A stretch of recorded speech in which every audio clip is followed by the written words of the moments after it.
Bueno, les damos un cordial saludo. Bienvenida para todos nuestros oyentes, para cada uno de los seguidores de nuestras redes sociales, nuestras plataformas. Y un saludo especial para todas aquellas personas que nos escuchan a través de este medio, Busco en Ti Radio Online, porque recuerda que donde estás no es el final. Continuando con nuestra programación, contamos con la presencia de Catherine en su segmento Vuélvanse a mí. Así que, Catherine, bienvenida, ¿cómo estás? Hola, ¿qué tal? Muy feliz de poder compartir con ustedes. Bueno, iniciamos entonces con el tema de hoy. Bueno, el día de hoy vamos a tratar un tema que le he denominado dos tesoros. Bueno, quiero que ahora se imaginen que ustedes están frente a dos enormes cofres de madera adornados con detalles dorados. En ambos tesoros, no cofres, hay invaluables riquezas, aguardando a ser descubiertas, ¿no? Pero ambas tienen una etiqueta diferente en el frente. Una dice tesoros de la tierra y la otra dice tesoros del cielo, pero solamente puedes abrir un cofre. ¿Cuál elegirías? Bueno, les hago esta ilustración y también les agrego algo, ¿no? Una persona cuando va a realizar una inversión, lógicamente hace un análisis. Si tú vas a escoger entre dos tesoros, vas a tomar una decisión muy importante. Tú tienes que evaluar, tú tienes que hacer un estudio preliminar, un análisis para ver cuál te conviene, porque es una decisión muy importante. Ahora, en la palabra de Dios, nosotros contamos con algo que Jesús nos ha dejado escrito en su palabra. Y dice así en Mateo del 6, del 19 al 21. No acumulen para sí tesoros en la tierra, donde la polilla y la herrumbre destruyen y donde ladrones penetran y roban, sino acumulen tesoros en el cielo, donde ni la polilla ni la herrumbre destruyen y donde ladrones no penetran ni roban, porque donde está tu tesoro, allí estará también tu corazón.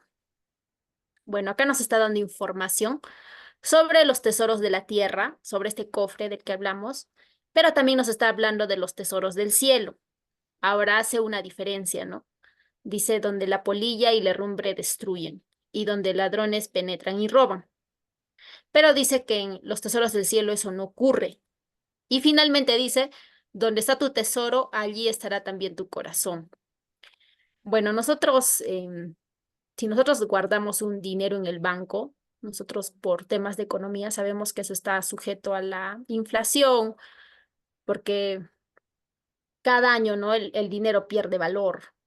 Por ejemplo, antes acá en Perú, yo me acuerdo que cuando era niña me compraba que es la moneda más pequeñita, que es 10 céntimos, y yo me compraba 10 panes con un sol, ¿no?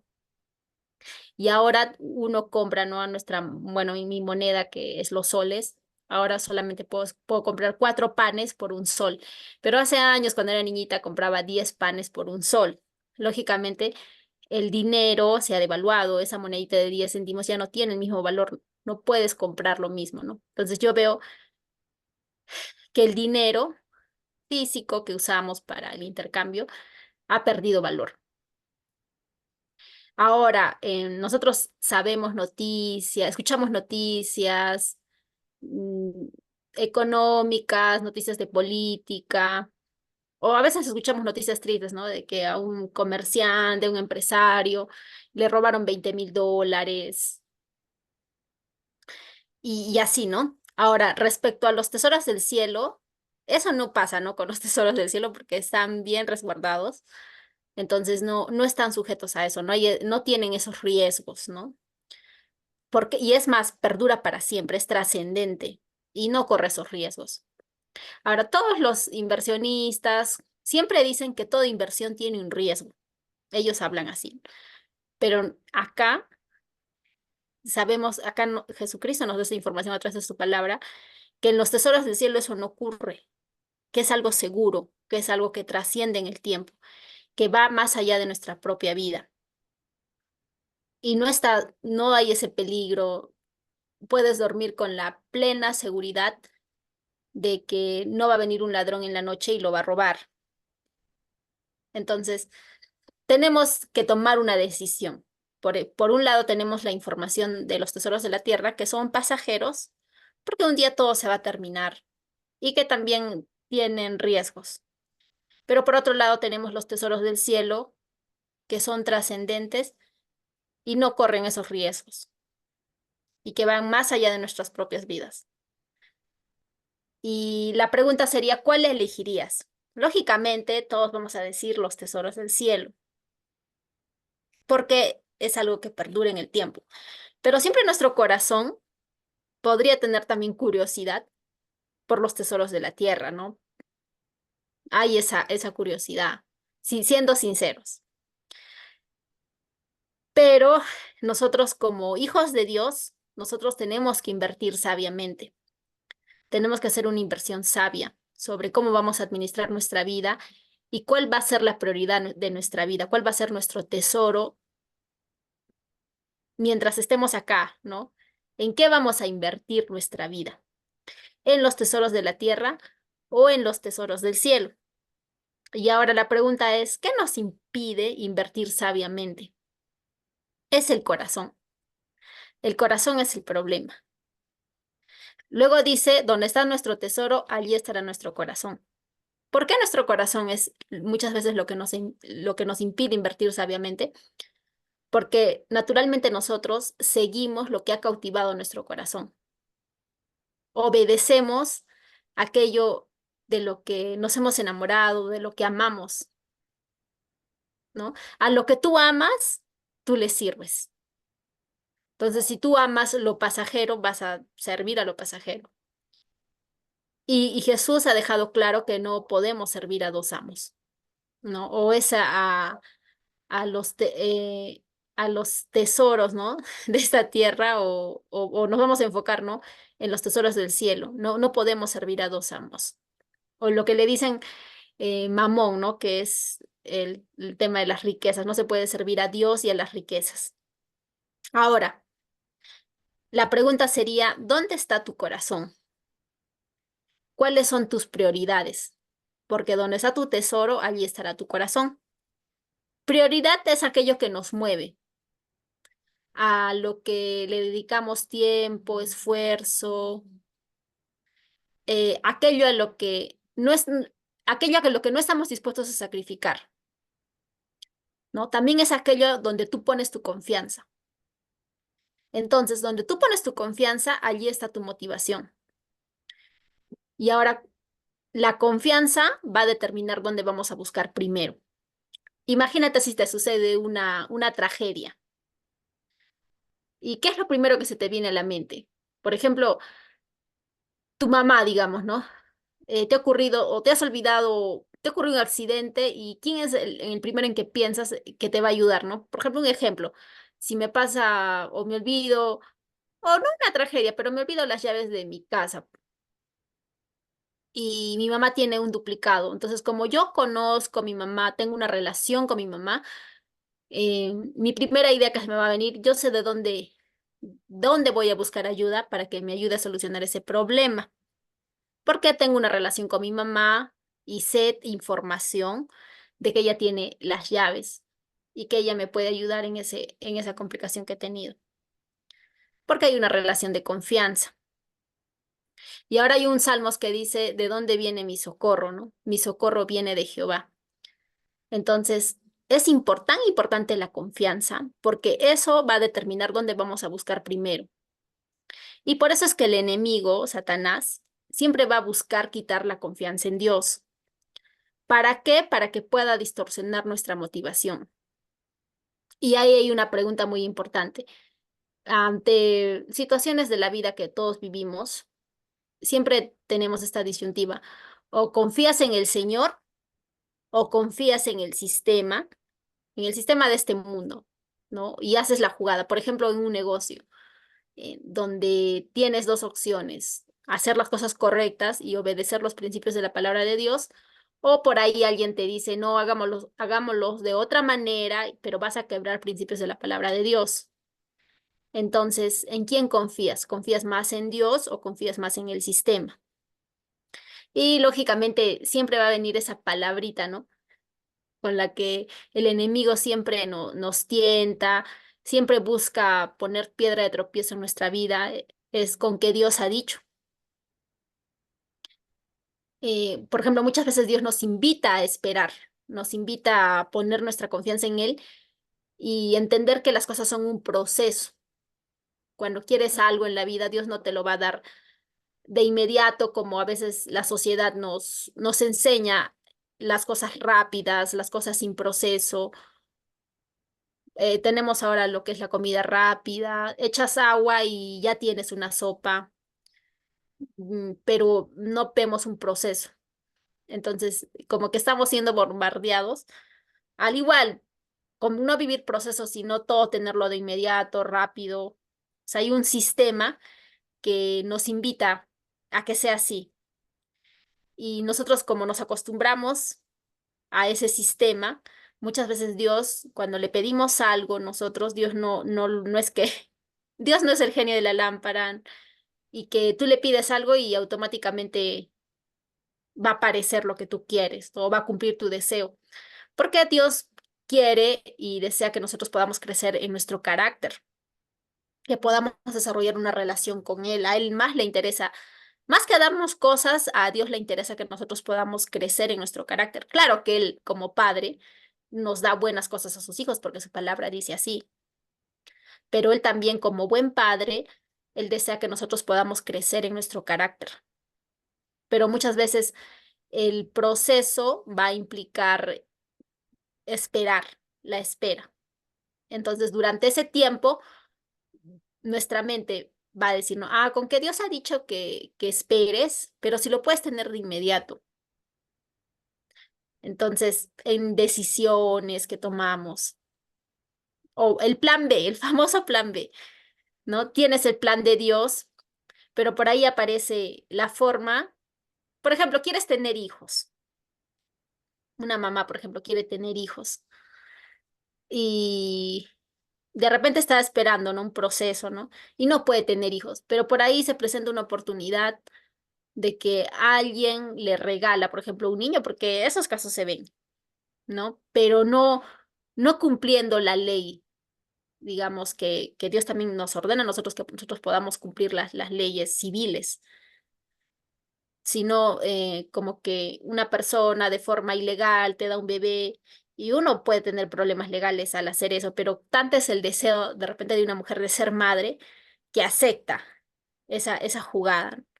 Y muchas veces esa madre seguro que tiene una promesa de Dios de que va a ser mamá, pero viene por ahí otra opción, pero ya es de otra forma, de otra manera. Entonces prefiere escoger lo inmediato, lo rápido, el plan B, que aceptar el proceso de Dios, ¿no? Porque Dios quiere que ella crezca en carácter. Y así hay muchas decisiones, no solamente en nuestro día a día, todos nos enfrentamos a esa pregunta, ¿no? ¿Confías en el Señor o confías en el sistema? ¿Quién es tu amo? ¿Quién es tu Señor? ¿Dónde está tu tesoro? Entonces, tenemos que tener nosotros algo claro. Si queremos una vida con un sentido trascendental, en la carne o en el mundo no lo vamos a encontrar. ¿Por qué? Muchas personas han logrado tener muchas riquezas, han satisfecho los deseos de su corazón, los caprichos de su corazón. Sin embargo, encuentran un vacío emocional y personas dicen, esa realmente no es la respuesta, esa no es la salida. O sea, varios famosos podemos escuchar que a pesar de haber tenido lo que quizás muchas personas desean, tener riquezas materiales, económicas, pero sin embargo dicen, no, realmente esa no es la respuesta. Y siguen con ese vacío en el corazón. Pero Dios nos enseña, ¿no? A través de estos versículos que estamos estudiando, que nosotros debemos buscar los tesoros del cielo. Tenemos que buscar lo trascendente. Y el tema es cómo. Nosotros tenemos la palabra de Dios y todo reino, lógicamente, tiene un sistema. Tenemos el reino de este mundo y el reino de este mundo tiene un sistema, tiene sus leyes, tiene una forma de pensar muy particular.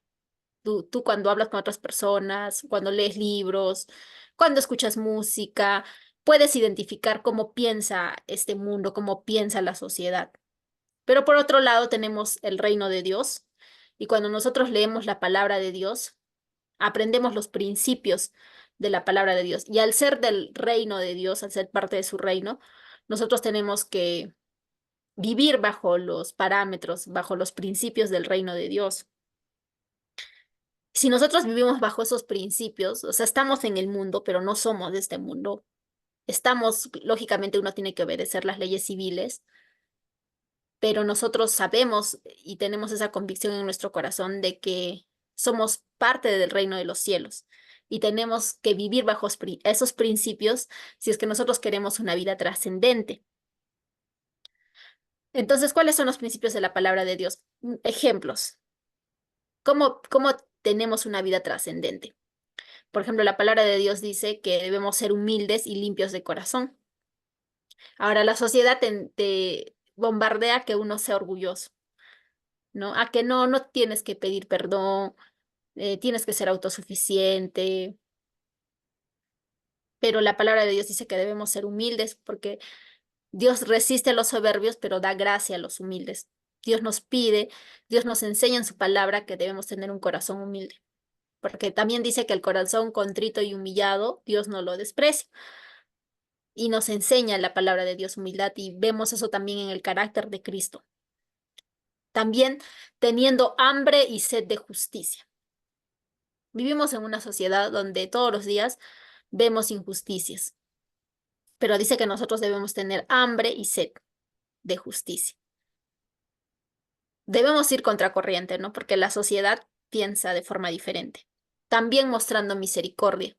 Muchas veces como personas mm, nos preocupamos por nosotros mismos, solamente por nosotros, pero no vemos la necesidad de los otros. Pero la palabra de Dios nos dice que nosotros debemos mostrar misericordia. Debemos cubrir, misericordia, no cubrir la miseria, ¿no? De, de otras personas. O sea, no lo merecen, no lo merecen, pero tú les vas a extender misericordia. También procurando la paz, siendo la sal de la tierra, luz y sal en la tierra. Eh, Hay muchas maneras de ser luz en medio de una sociedad, en medio de la oscuridad, uno puede ser luz, siendo diferente. ¿Por qué? Porque nosotros somos hijos de Dios y Dios ha puesto en nosotros tenemos que vivir la palabra de Dios y así estás en una reunión de amigos, tus amigos piensan de una manera, tienen un comportamiento, pero tu conducta es otra.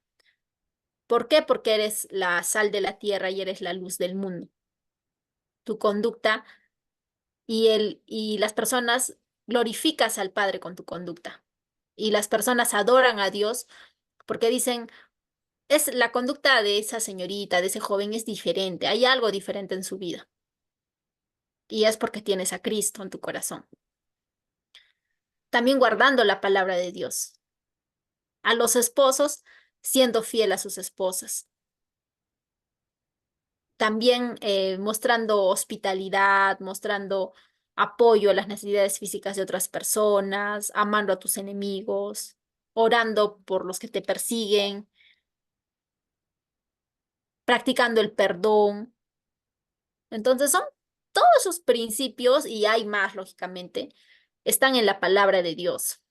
Y nosotros debemos estudiar la palabra de Dios, debemos meditar en la palabra porque así nosotros vamos a vivir en el reino, vamos a practicar, ¿no? Los principios del reino de Dios y su justicia. Por eso dice, busca primero el reino de Dios y su justicia y todo lo demás vendrá por añadidura. Su justicia, su palabra, lo que es justo, ¿qué es lo que es justo? ¿No? ¿Qué es lo que el reino de Dios, sus principios, su palabra? Tenemos que buscar eso. Tiene que ser una prioridad en nuestras vidas. Y dice, y todo lo demás vendrá por añadidura. Ahora hablábamos, donde está tu tesoro, allí también estará tu corazón. Y hablábamos de dos tesoros. ¿Cuál tesoro vas a elegir? ¿El tesoro de la tierra o los tesoros del cielo?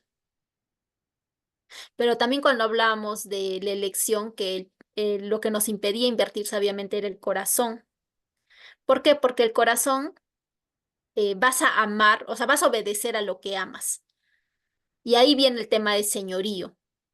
En Mateo 6:24 Jesús dijo, ninguno puede servir a dos señores, porque o aborrecerá al uno y amará al otro, o estimará al uno y menospreciará al otro. No podéis servir a Dios y a las riquezas. Entonces ahí vemos dos amos que exigen cosas diferentes y también te conducen por caminos distintos. El Señor va en una dirección y nuestra carne y el mundo van en la otra. Pero nosotros nuevamente tenemos que hacer una elección. Porque, ¿qué es seguir a Cristo? Es negarse a uno mismo, ¿no? El quiera ser mi discípulo, niegue hacia sí mismo. Cuando seguimos a Cristo debemos morir a todo lo demás. Nuestra prioridad, nuestra satisfacción debe ser Cristo, debe ser Él. Ahora, cuando nosotros cuando le entregamos nuestra vida a Dios, Dios nos ha perdonado y nosotros aceptamos su perdón.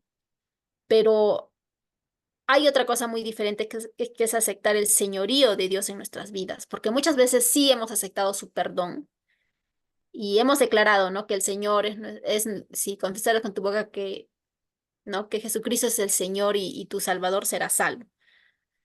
Y hemos aceptado su perdón, pero a nuestra carne le cuesta someterse al señorío de Cristo.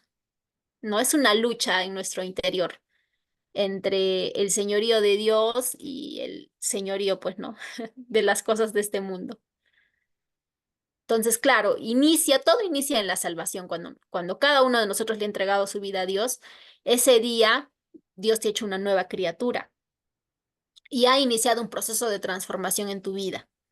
Y constantemente estamos en esa pregunta, ¿a qué Señor? ¿Quién tiene el señorío de mi vida? Y, por ejemplo, hay personas que sí son salvos, pero de repente me incluyo ahí, ¿no? No dejamos que Dios el señorío de Dios en nuestras vidas, no dejamos que Dios transforme nuestras vidas, estamos en una lucha, pero nosotros debemos entender y que debemos declarar también y eso se evidencia en nuestro carácter, el señorío de Cristo en nuestras vidas.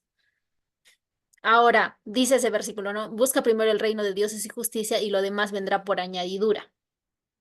Entonces, cuando uno piensa en añadidura, dice, wow, ¿no? Entonces voy a servir a Dios por la añadidura. Entonces, no se trata de conveniencia, sino de señorío, de gobierno sobre tu vida. ¿Quién gobierna tu vida? Lógicamente, un gobierno, lo que hablábamos anteriormente, tiene un sistema, tiene principios. Y esa es la pregunta. ¿Quién gobierna tu vida? ¿Quién tiene el señorío en tu vida? Ahora, si Cristo deja de ser nuestra plenitud, si Él deja de ser nuestra satisfacción, si por ejemplo a ti te satisface otras cosas que no sean Dios, lógicamente, yo he visto en mi vida, por ejemplo, frases como, a veces en mi corazón he tenido rencor, he tenido ira por cosas que he deseado y de repente no las he obtenido. O me he comparado con otras personas y he dicho, Señor, ¿por qué a él sí y por qué a mí no? Y he dicho, si yo te obedezco, si yo hago esto, si yo hago lo otro, eso es un corazón equivocado porque si yo digo así es de que Cristo no es suficiente en mi vida, porque si hay una insatisfacción, pero yo tengo la plena seguridad que si Cristo satisface mi vida, ¿por qué hay esa inseguridad? ¿Por qué hay esa insatisfacción? ¿Por qué hay esa queja? ¿Por qué hay esa murmuración y esa comparación con otras personas? Y eso es un corazón equivocado, porque eso me ha llevado a entender que Cristo no era mi satisfacción, que otras cosas estaban ocupando un señorío en mi vida y ninguno puede tener dos amos, como dice la palabra de Dios. Pero estoy en un proceso de entender que sí debe ser Dios quien le da plenitud a mi vida. Entonces, claro, yo sé que Dios también como sus hijos sí nos da cosas. Es un padre detallista, es un padre bueno que sabe dar cosas buenas a sus hijos. Pero si Cristo es mi plenitud, todo lo demás viene a ser como un extra, viene a ser una añadidura.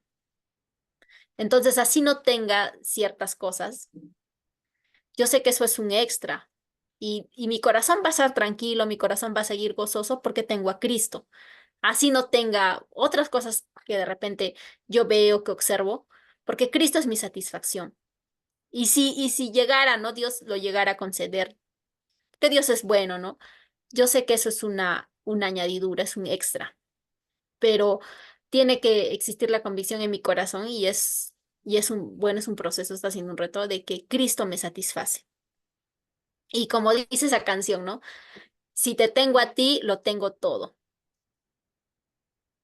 Pero muchas veces en la realidad, a veces, o sea, en nuestra humanidad no hay esa convicción en nuestro corazón, pero Dios nos invita y nos confronta con su palabra, ¿no? A que Él sea nuestra satisfacción. Entonces, mi relación con Él tiene que ser lo principal, tiene que ser lo más importante. Y otro detalle más, que si Cristo no satisface nuestra vida, uno corre el riesgo de negociar principios. Entonces, la pregunta es, ¿qué es lo que señorea tu vida? ¿Por qué? Porque solo uno puede ser el Señor en nuestra vida. No podemos tener dos amos.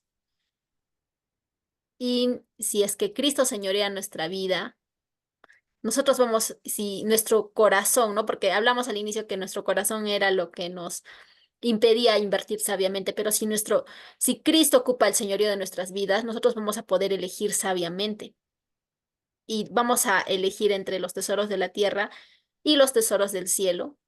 Guiados por la palabra de Dios, vamos a escoger los tesoros del cielo, porque eso nos va a llevar a vivir una vida trascendente, una vida que va a bendecir generaciones, una vida que va a bendecir a sus amigos, que va a traer luz a lugares de oscuridad, una vida que va a mostrar a Jesús hasta en los pequeños detalles, porque cuando una persona le entrega su vida a Dios, no solamente bueno, es un acto de fe, pero es una decisión que tiene un efecto trascendente, porque esa persona tiene una herencia y su herencia es la vida eterna y no es algo pasajero.